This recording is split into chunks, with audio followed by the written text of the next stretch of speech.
Salam uşaqlar, bugün mən sizinlə 3-cü sinif riyaziyyat dərsliyindən 2-ci hissə səhifə 46-da ümumiləşdirici tapşırıqlar adlı mövzuda olan misalların izahlarını verəcəm. Uşaqlar, birincini oxuyaq, vaxt itirməyək. Fiqurların rənglənmiş hissələrini kəsrlə ifadə et. Biz bunu nə edirik? Dediyim, əvvəlki dərslərimizdə izah vermişdim mən sizə. Deməli, fiqurların rənglənmiş hissələrini kəsrlə ifadə ediriksə əgər, ümumi neçə dənə burada fiqur var, onu sayırıq.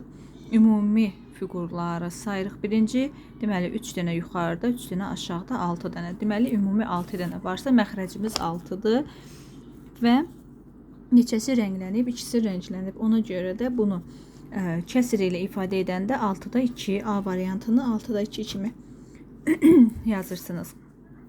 Sonra B variantına baxırıq. B variantındakı fiqurumuza baxırıq. Neçə hissəsi rənglənib, neçə hissəsi rənglənməyib və eyni zamanda ümumi nə qədərdir? Əvvəlcə ümumini sayırıq. 1, 2, 3, 4, 4 dənə sayırdıq. Deməli, ümumi 4 dənə varsa məxrəcimiz 4-dür. Və neçəsi rənglənib? Bizdən rənglənmiş hissəni soruşduğuna görə 3 hissəsi, 1, 2, 3 hissəsi rəngləndiyinə görə 4-də 3 hissəsi rənglənmişdir. Digər 3 dənə isə özünüz buna uyğun olaraq yazarsınız. Baxırıq ikinciyə. Ədəd oxu. Ədəd oxunda. Baxırıq indi ədəd oxunda. Oxunu dəftərinizə çəkirsiniz. Qeyd olunmuş nöqtələrə uyğun kəsirləri göstərirsiniz. Bunu əvvəlki mövzuda izah eləmişdim, əgər xatırlayırsınızsa. Əvvəlki dərs izahda. Burada baxın. 0 ilə 1 arasında verib, yenə də ox işarəsini 0-1 arasında qoyub və 9-da 0-dan başlayıb. Və aralıqda boşxanaları ötürüb 9-da 2-ni, 9-da 5, 9-da 6 yazıb. Artıq siz məntiqlə düşünəndə görəcəksiniz ki, 9-da 0-dan sonra 9-da 2 gəlir və ortada bir rəqəm yoxdur. Deməli 0, 9-da 0, 9-da 1 olacaq. Burada 9-da 1 yazırsınız. Baxın, burada 9-da 1 yazdıq. Sonra 9'da 2 verilib, 9'da 5 verilib. 9'da 2-dən 9'da 5-ə qədər nə qədər arada 2 dənə kəsir ötürülüb. Baxın, 9'da 3 ötürülüb və 9'da 4 ötürülüb. Ardıcıllıqla, yəni gedib tamamlayırıq. 9'da 5, 9'da 6, 9'da 7 yazırıq. 9'da 8 verilib. Bu da 9'da 9. Bu şəkildə yazırsınız. Digər də eynisidir. Digər də eyni şəkildə verilmişdir. Deməli 6-da 3 verilib. Deməli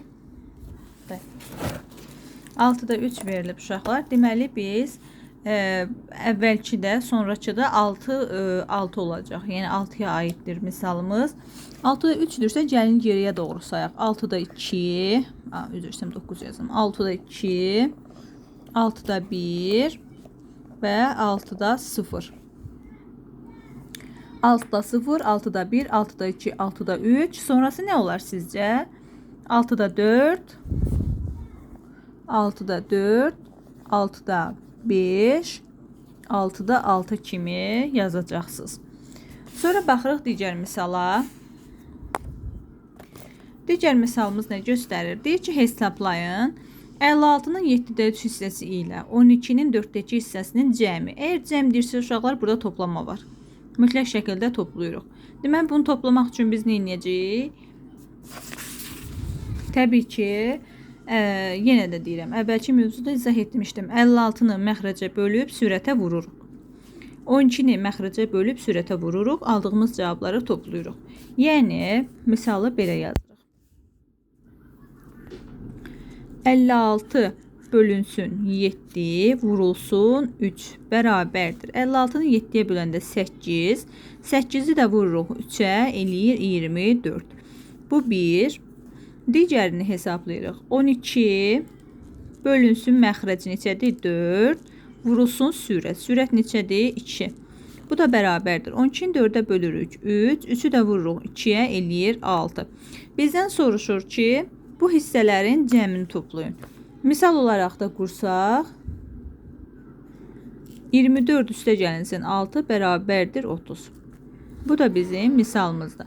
Və yaxud da Siz bu şəkildə də yaza bilərsiniz ki, misalların ardını kəsmədən 56 bölü 7 vur 3 üstə gəlinsin 12 bölü 4 vur 2, sonra da açıqlaması ilə yazıb cavabı tapa bilərsiniz. Bu şəkildə digərində eyni qayda ilə 40-ı 8-ə bölüb 3-ə vuracaqsınız. Aldığınız cavabı ilə 18-i 9-a bölüb 4-ə vuracaqsınız. Buradan aldığınız cavab ilə buradan aldığınız cavabı deməli hasili deyirsə vurmadır. Deməli vuracaqsınız bir-birinə. Sonra çalışma 4-ə baxırıq. Kəsirləri müqayisə edin. Uşaqlar, kəsirləri müqayisə edəndə biz nə edirik? Hər zaman doğru olan bir kəsirdir.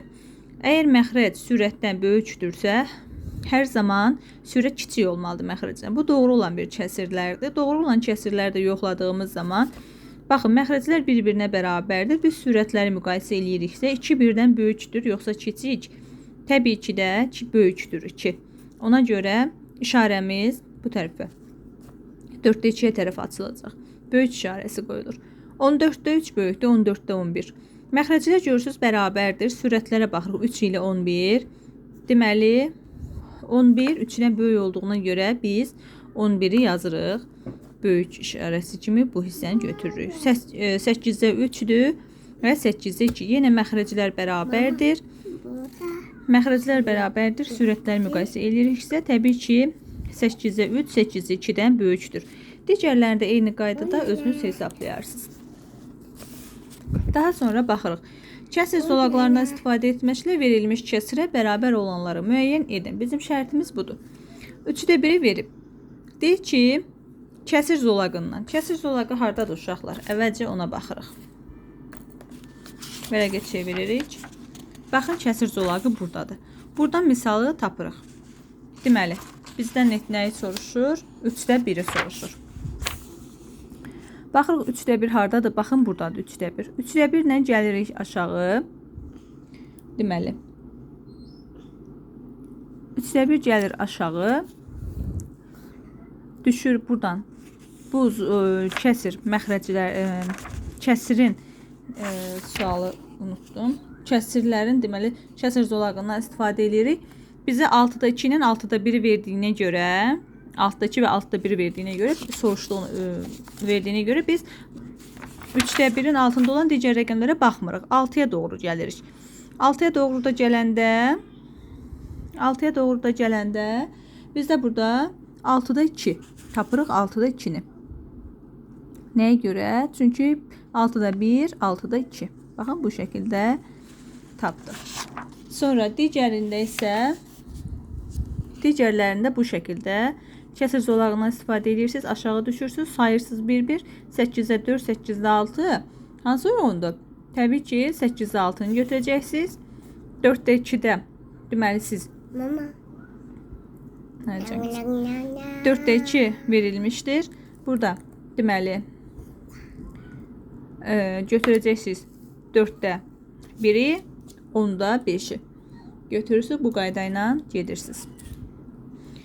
Sonra məsələ 6-da kəndli bazara satmaq üçün 300 yumurta gətirir.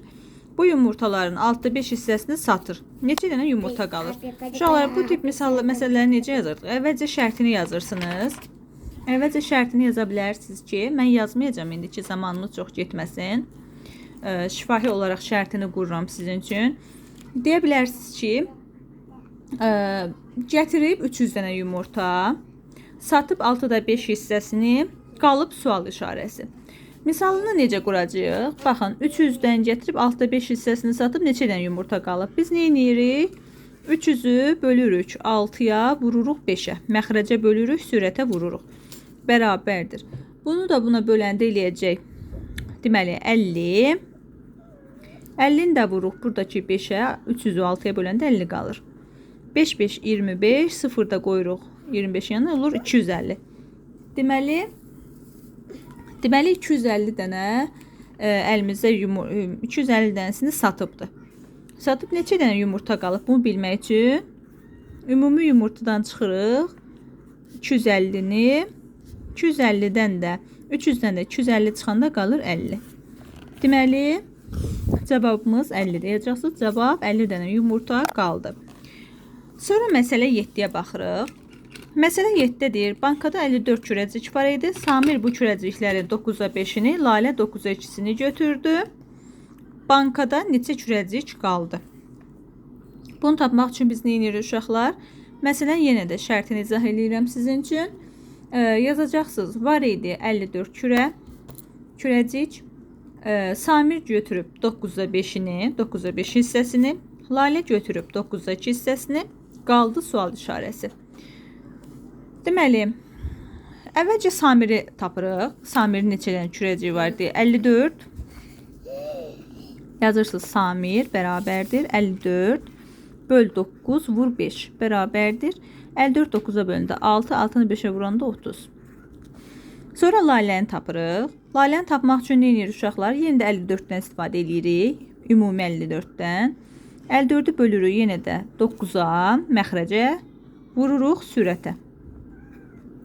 Bu da bərabərdir. 54 9-a böləndə 6, 6-nı 2-yə vuranda 6-nı 2-yə vuranda 12. 12 eləyir. Sonra biz nə edirik? Uşaqlar, deməli bunu indi biz nə edəcəyik? Ümumi olaraq hesablayanda 54-dən çıxacağıq. Bizdən nə soruşur? Bankada neçə dənə kürəcik qalıb? Ümumi bankada, deməli, 30 dənə Samirdə var, 12 dənə də Lalədə var. Bunların içini toplayırıq. Və bunların ikisində nə qədər var? 30 ilə 12 topunda toplayanda eləyəcək deməli 42. 54-dən də çıxırıq 42-ni bərabərdir. 54-dən 42 çıxanda deməli 4-dən 2 çıxırsınız qalır 2. 5-dən 4 çıxırsınız 1. Cavab qalır 12. Yəni cavabda da yazacaqsınız ki, bankada 12 dənə kürəcik qaldı.